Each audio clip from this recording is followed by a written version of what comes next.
todo mundo deveria assistir esse dorama. Por quê?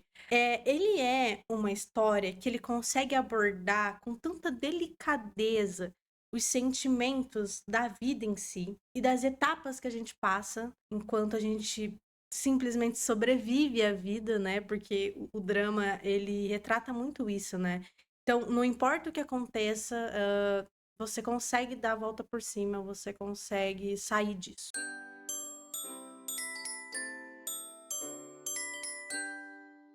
Oi, gente, bem-vindos ao canal novamente. Hoje eu tô aqui pra gente conversar sobre aquele maravilhoso K-drama chamado Quando a Vida Te Der Tangerinas. Se você assiste drama, com certeza você conhece essa série.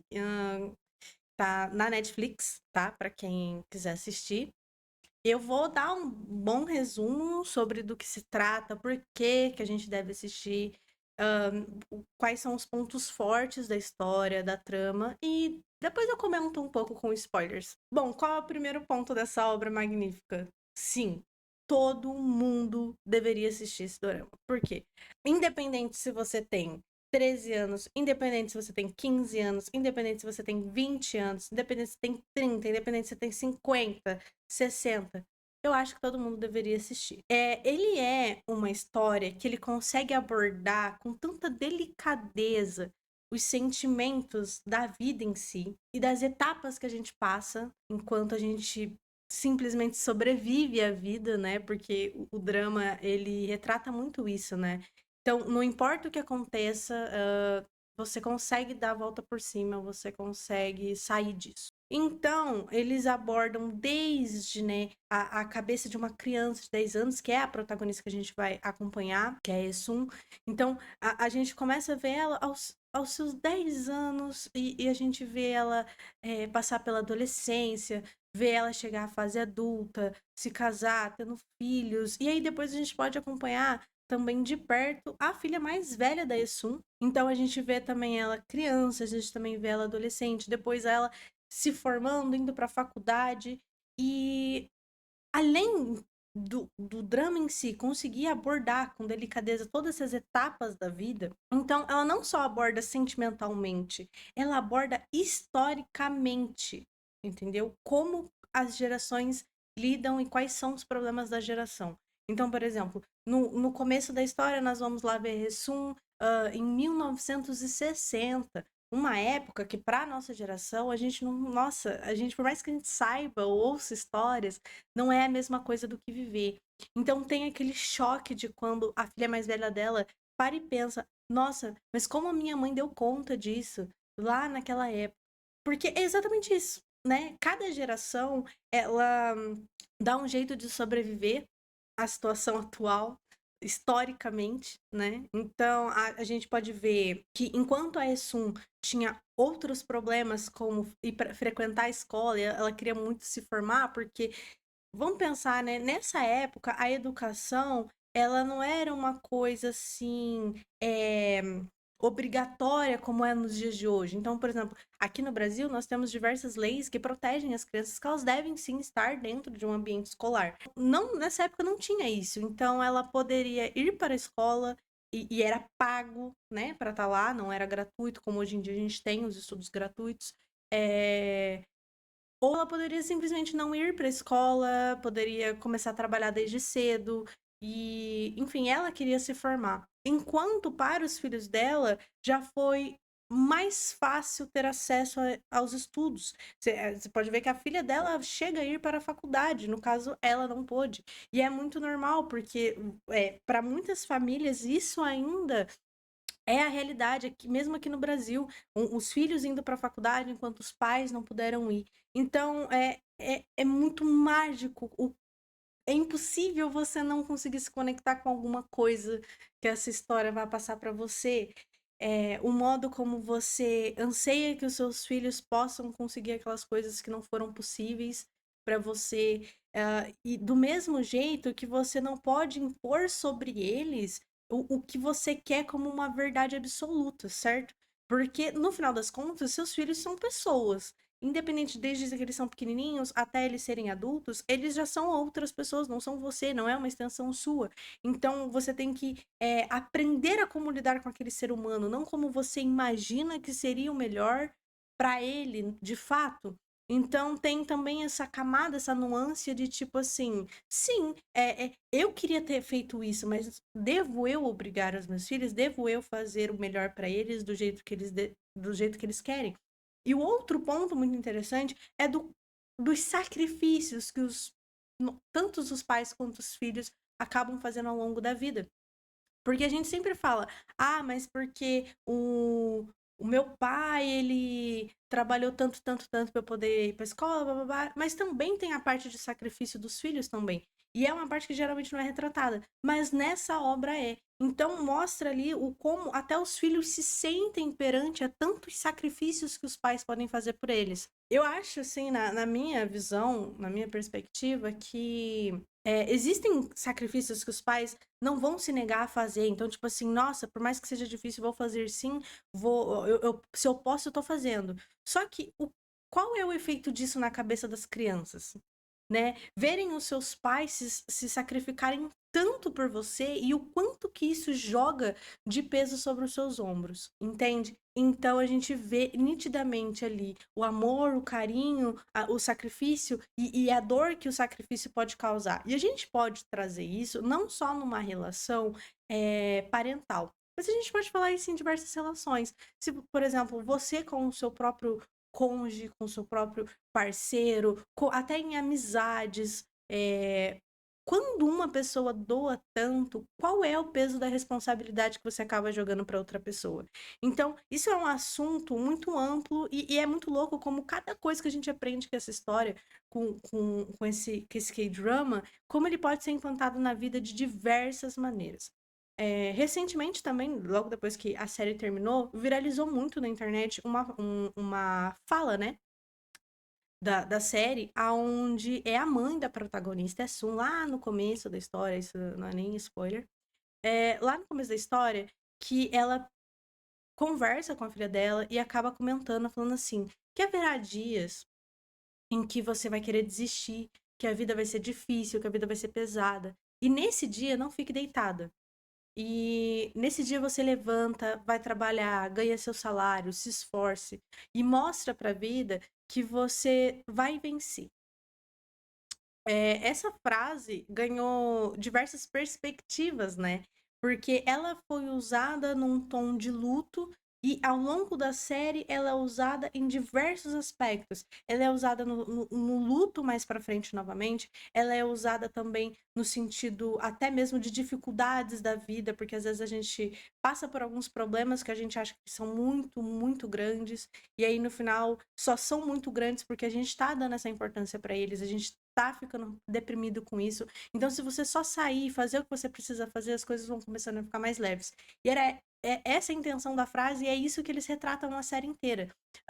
A trama em si, ela é cheia de reflexões. Então, se você já viu essa frase na internet ou em algum outro lugar, compensa muito você assistir a série para você pegar as outras frases que tem, porque, mano, eu pensei em série, eu quero muito fazer uma tatuagem dessa série, e eu pensei em fazer uma frase, porque eu tenho algumas frases muito importantes que são marcantes, que eu tenho tatuadas. E eu pensei em fazer uma dessas séries, só que são tantas frases que eu ainda não me decidi. E faz semanas que eu terminei a série, faz semanas que eu tô pensando nisso. Bom, agora que eu já falei um pouquinho pra vocês sobre do porquê eu acho que qualquer pessoa, em qualquer lugar, todo mundo deveria assistir isso, eu vou falar os pontos muito fortes da série em si, tá? Primeiramente, a atuação do Bogum e da Yui tá, tipo assim, avassaladoras, tá? Eu acho que eu estou muito triste, porque eu tinha falado pelo menos uns 5 minutos aqui sozinho e não tava gravando. Mas enfim. O meu ponto principal aqui nas atuações é o seguinte. Não teve um ator que não se emocionou em fazer os papéis que estavam fazendo. Porque é muito diferente de você atuar um personagem fictício, que às vezes está ali programado, que ele vai ser daquele jeito, daquele jeito. E outra coisa é você retratar alguém que existiu, ou uma pessoa que é bem mais complexa do que um roteiro pequeno de uma série. E isso é uma coisa que a gente tem que levar em consideração. Os atores levam isso muito em consideração. Então, cara, ver assim, eles reagindo aos bastidores e chorando pelo que eles estão retratando, pelo que eles estão fazendo, isso é grandioso. Sobre o Bogum, eu não tenho nem o que dizer, porque eu acho que eu não vou conseguir ver ele com outros olhos depois dessa série. Atuação impecável. Eu acho que o Bogum trouxe aí uma carga para quem acompanha ele, para quem sabe aí das algumas entrevistas que ele deu. Ele comenta muito sobre, já comentou sobre a família dele, sobre o luto de ter perdido a mãe muito cedo. Então, eu acho que ele trouxe uma bagagem sentimental ligada à família muito grande para essa série, e ele conseguiu retratar isso perfeitamente de uma maneira tão natural, dolorosa e ainda assim, sabe, que cura as feridas de uma maneira maravilhosa. Ah, Agora, sobre a Yu, eu acho que o lado dela é um pouco mais complexo.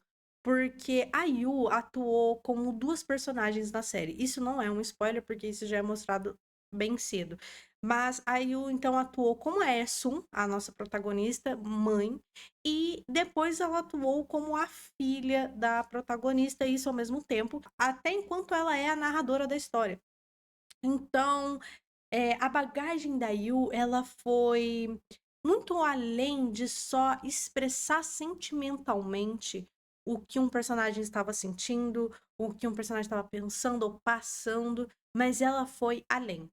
Por quê? Quando você escolhe retratar uma geração seguida pelo mesmo ator, por exemplo, a gente tem a Esun como a Yu, o jovem, e depois nós temos a filha dela jovem como a Yu. Então, e o que eu enxergo disso, tá? Isso é uma retratação das lutas históricas. Nossa, vai muito além. Sim, vai muito além. Por quê? Quando nós acompanhamos a Essum em 1960, depois 1970, 1980, a gente vê uma luta de uma mulher daquela época, sabe? O sonho de ir para a escola, o sonho de se formar, o sonho de ter uma carreira, e isso tudo, óbvio que tem seus empecilhos. Por mais que naquela época, ainda assim, ela conseguisse estudar, que conseguiram pagar a escola para ela ainda assim não consegue alcançar todos os seus objetivos, entendeu? E obviamente em alguns momentos ali da trama eles marcam e martelam o fato de que um dos empecilhos foi sim ela ser mulher. Então a luta da Essun está aqui. Ela em 1960, 1970 tinha uma batalha, ela tinha uma luta. Então ela rastejou para que a filha dela pudesse andar. Só que agora que a filha dela tá andando, nem por isso a luta acabou. Então, quando a gente chega para acompanhar a filha da Yasun estudando, indo para a faculdade, o gênero dela não fez diferença alguma para isso. E ela conseguiu. Só que ela chegou na fase adulta, conseguiu um emprego, pá, crise. Empresas fechando, desemprego. Então, a gente vê que a luta em si não acaba. Então, a gente tentar retratar duas gerações seguidas com a mesma atriz é exatamente isso. Esse aqui rasteja, esse anda, esse corre. A luta permanece independente das gerações. E pelo menos foi dessa maneira que eu vi.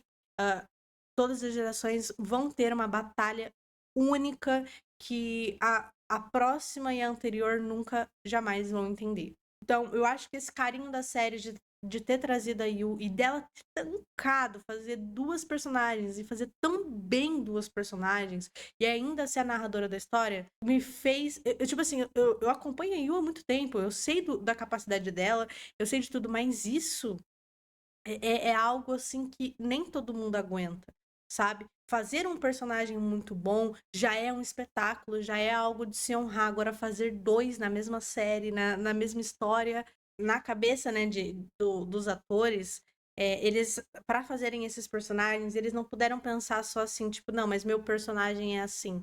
Não, eles tinham que carregar o peso de estarem retratando pessoas que existiram na vida real, sabe? Então, eu acho que o peso e a bagagem disso foi muito maior. E deu pra perceber que todo mundo do elenco fez com muito carinho, com muito amor, cada história, cada personagem, sabe? Tentar retratar isso da maneira mais real possível, sabe? Até porque todos os atores são pessoas como a gente. Todos eles tiveram uma infância, todo mundo teve uma adolescência, e todo mundo conheceu pelo menos alguém que fosse semelhante aos personagens que a gente encontra, né? Essa série, ela não é só sobre você vencer a vida e tudo mais. Mas, por exemplo, nós temos um personagem que é um pé no saco. Por muito tempo ele é um pé no saco. E a vida vai bater tanto nele até ele abrir o olho, até ele acordar, sabe? Então, essa série ainda tem esse carinho de retratar como as pessoas mudam, como as pessoas evoluem, né? A série retrata muito bem de tipo o que você planta, o que você semeia durante a sua vida, uma hora volta. E às vezes ela pode voltar num momento de muita velhice, mas ela volta, sabe? Então a gente acompanha muita gente. E assim como é a vida, muita gente parte. Porque a gente começa a ver uma protagonista criança com 10 anos e a gente vê ela chegar até os seus 80 anos. Então, é uma bagagem, sabe? Pessoas que na época que ela era criança já eram velhas, já não estão mais quando chega no final da série, e a vida é exatamente assim. Então, a gente estar constantemente dizendo adeus e dizendo oi. Porque enquanto você se despede dos seus antigos amigos, mais familiares chegam, sabe? Porque a vida é isso. Então, agora ela é vó, sabe? Agora ela tem outros seres humanos para amar. E essa série toca, ela toca de maneiras magníficas. A mãe da Essun, a atriz que faz a mãe, eu vi que ela ganhou um prêmio de atuação. E, gente, essa é uma mulher, ela tá em tudo, sabe? Essa gosta de trabalhar, ela, tipo assim, os papéis que ela faz são sempre muito marcantes. É impossível você não lembrar da cara dela. Mas eu fiquei muito feliz dela ganhar esse prêmio pela atuação, porque muito do peso dessa série, tipo assim, sabe quando tá dando tudo errado, mas aí a sua mãe vem e te abraça? Ela é essa mãe. Então ela aparece na série de diversas formas, como uma forma de sabedoria. E por que que eu acho que ela é tanto uma fonte de sabedoria? Porque a gente acompanha a Essun. Pra Essun, que tinha só a mãe, o foco de sabedoria dela, o foco de calor, de aconchego, de casa, de solução de problemas sempre foi a mãe. Essa é a visão da criança. Então, sempre que as coisas apertavam, a mãe dela aparecia ou ela lembrava da mãe dela, de algum ensinamento da mãe dela. E eu acho que isso também é uma maneira de retratar como a gente vê os nossas mães. Porque, obviamente, que a Essun conheceu muitas pessoas sábias, pessoas que ela poderia buscar um conforto, mas para sempre e sempre vai ser a mãe dela. E isso é real, sabe? Então, tipo assim, por mais que hoje eu tenha 23 anos e eu conheça pessoas muito inteligentes, pra mim, a pessoa que sempre vai saber de tudo que eu precisar perguntar vai ser o meu pai, sabe? Então, isso é o que a gente carrega com a gente. E eu adorei que eles retrataram isso, ou pelo menos eu posso ter ido muito além e tá viajando na maionese de qual foi a real intenção deles, mas eu enxergo dessa maneira.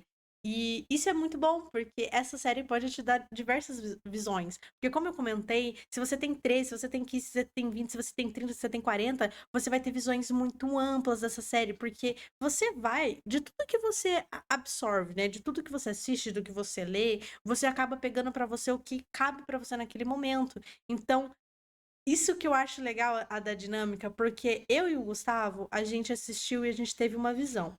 Então, pra mim, o que pegou muito foi a relação de filhos com os pais. Só que se daqui 10 anos a gente assistir essa série e a gente tiver filhos, a nossa visão vai ser outra. Entende? Como a gente vai pegar nuances maiores. Agora, outra coisa que eu só vou dar um adendo muito singelo sobre é a abertura. Geralmente eu pulo a abertura, mas são poucas as séries que já conseguiram me captar ao ponto de eu olhar e falar assim: não, eu preciso agraciar esta obra de arte todas as vezes. Foram poucos, muito poucos, porque eu acho que a abertura ela vai muito além. Sabe como um livro tem a capa e ela precisa retratar com carinho, com sensibilidade, com profundidade sobre o que o livro diz sem dar spoiler? Eu acredito que as aberturas das séries devam ser isso. Não só um aglomerado de de imagens bonitinhas. Então, sempre que eu vou assistir uma série, eu gosto de assistir pela primeira vez a abertura, vejo o episódio. No próximo, eu vejo a abertura de novo. Se não me fez diferença nenhuma na segunda vez que eu assisti a abertura, então não me interessa ver a abertura e eu acabo pulando. Mas eu acho que essa série, ela é exatamente isso. Toda vez que você assistir um episódio, você voltava e via a abertura, você via algo diferente. Sabe que, tipo assim, entendendo um pouco mais da história, a abertura começou a fazer sentido, porque ela não dava spoiler, entendeu? Igual D1 também, né? Pelo amor de Deus, que a abertura da série tem 2 minutos e é tudo spoiler.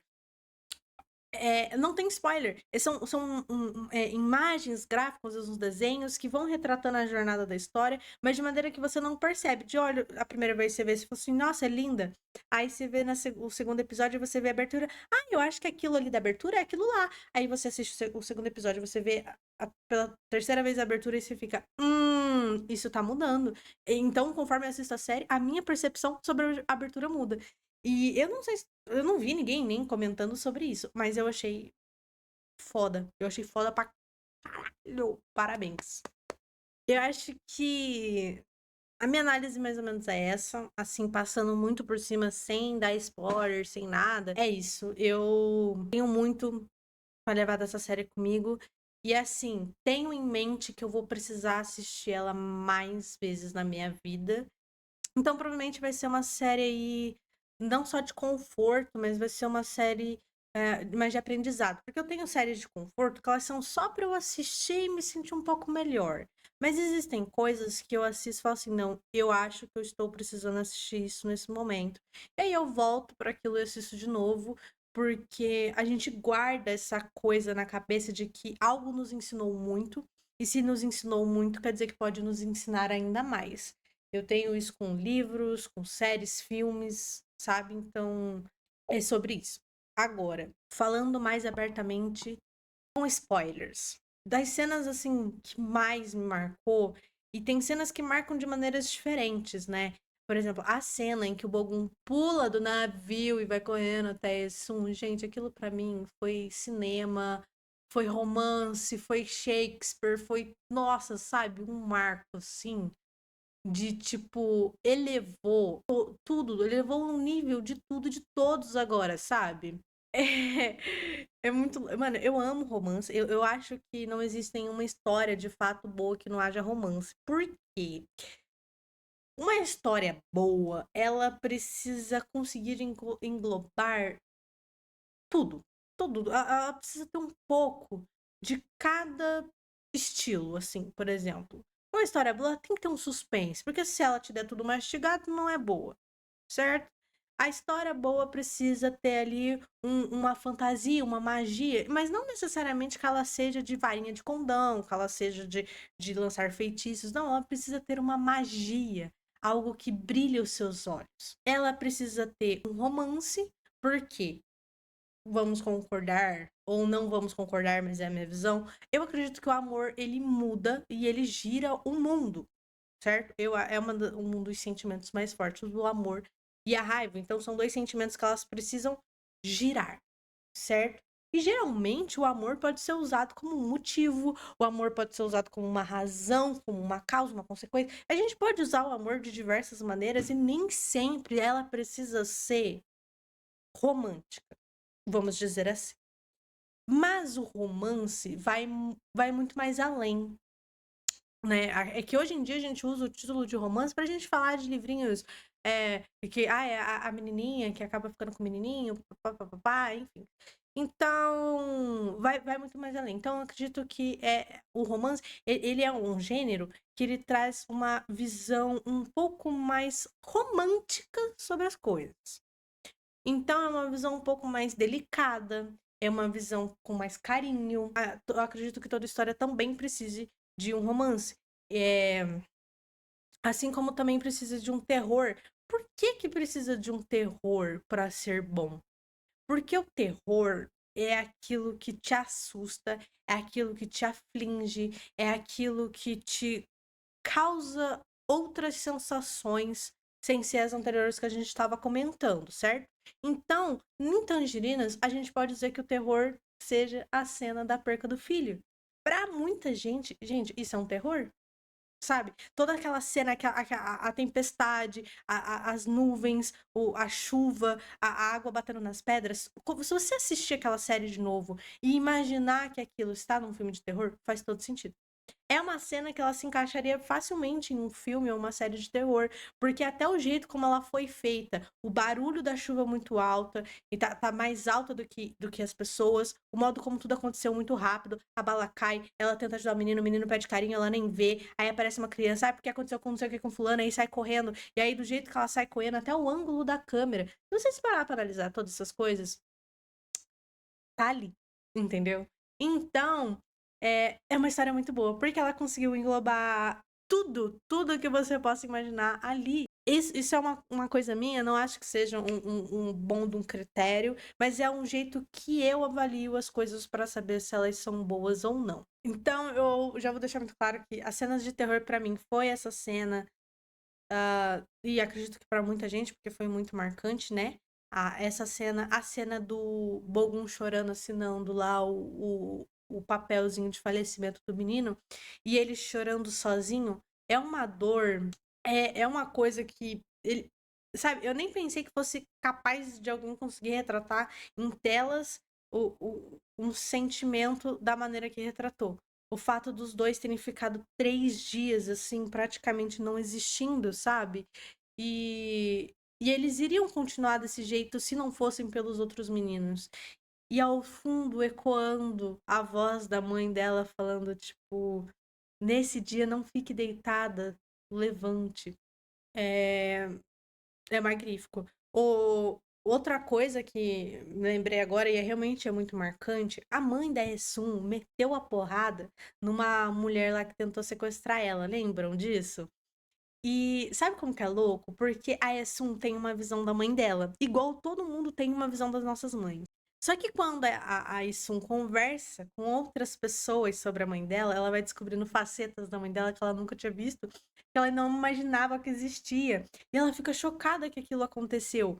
E aquele choque dela é um choque que todo mundo passa em algum momento, que é quando você vai percebendo que seus pais são humanos, que são pessoas normais, e que eles também fizeram muitas cagadas, fizeram muitas loucuras, assim como você faz com a sua vida, sabe? Nossa, é magnífico, é maravilhoso. E, assim, das minhas cenas preferidas, tem cenas traumáticas, né? Agora, preferidas, assim, que eu acho que eu não vou me esquecer por conta do calorzinho que eu senti, foi ele pulando do navio, que nem eu comentei, pra ir até ela. A cena do casamento da filha da Essun, que ela tá brigando com todo mundo, falando pra todo mundo, ninguém chorar, não chore. Aí o pai dela olha pra ela e pergunta: você vai dar conta disso? Se você não gostar, você pode voltar, o pai vai estar aqui te esperando. E aí ela desaba em lágrimas, a ponto dela nem conseguir chegar até o final. Isso pra mim, eu acho que foi uma das coisas mais bonitas que eu já vi sendo retratadas em relação de pai e filha nas telas, em coisas do tipo, porque sabe, o amor, ele olhando ela entrando na igreja e vendo todas as facetas dela. E eu acho que o Sik, ele realmente tem essa, né? De que a primeira filha dele e a única filha que ele teve, então é o mundo dele. E é muito louco como ele é extremamente apaixonado pela Essun, tipo, o mundo dele gira em torno dela. E ainda assim, mesmo a filha dele sendo o novo mundo dele, ele ainda briga com a filha dele em defesa da Essun, né? Então, tipo assim, é o grande amor da vida dele. São duas pessoas totalmente diferentes. E o modo como ele enxerga cada uma, assim. Ele vê a Essun como uma mulher extremamente forte. Ele vê a Essun, assim, como uma guerreira, como uma pessoa maravilhosa. E muito inteligente. E aí ele vê a filha dele, assim, que é tipo assim, é um mundinho, né? E mesmo depois dela ter crescido, casado, tendo filho, ainda é um neném. Ainda é o neném dele. Isso é muito maravilhoso. Mesmo que ele não enxergue o filho mais novo dele dessa mesma maneira, mesmo ele criando os dois muito semelhantes, né? É igual que eu comentei sobre as bagagens de geração para geração. A bagagem do filho mais novo já é diferente. Porque a Yessun, ela tinha outros irmãos, mas a responsabilidade dela ser a mais velha só veio quando a mãe dela morreu. Então, ela ainda ficou ali até que pouco tempo com eles, porque os irmãos dela foram adotados. Agora, o Sik foi filho único, né? E a bagagem que ele passa para os outros filhos é diferente, porque agora ele tem 2 filhos. Enfim, as gerações são assim. O pai, de certo modo, também passa uma bagagem para frente, né? Também passa uma responsabilidade.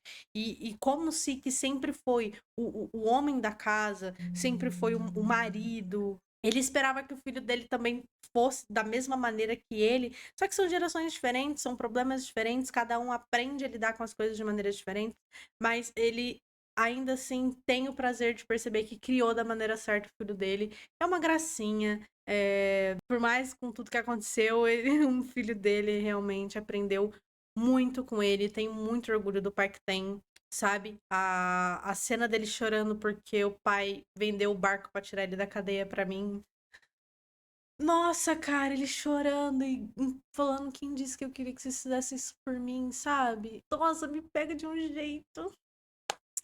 Mas enfim, se você quiser me contar qual foi a sua cena preferida e a sua cena de maior trauma, fica à vontade, vamos conversar sobre isso, porque estou chateada de só ter eu e o Gustavo para conversar sobre, porque a gente até cansou de conversar um com o outro sobre, que aí a gente acaba chorando, entendeu? Já cansei até de mandar edit de choro para ele, porque teve um dia que o meu Instagram entendeu que eu gostava de tangerinas, e aí ele só me mandou edit de choro. Nossa, aí eu fiquei acho que umas 2 horas chorando. Eu não conseguia. Era um choro assim que não parava. Eu sei, quem assistiu sabe como que é. Porque quando você começa a chorar nessa série, você não para mais. Não para. Eu passei eu tirei um domingo pra assistir e eu chorei o domingo inteiro da hora que eu acordei. Comecei a ver até a hora que eu fui dormir. É inacreditável isso, mano. Mas enfim. É isso, gente. Bye bye pra vocês. Até a próxima.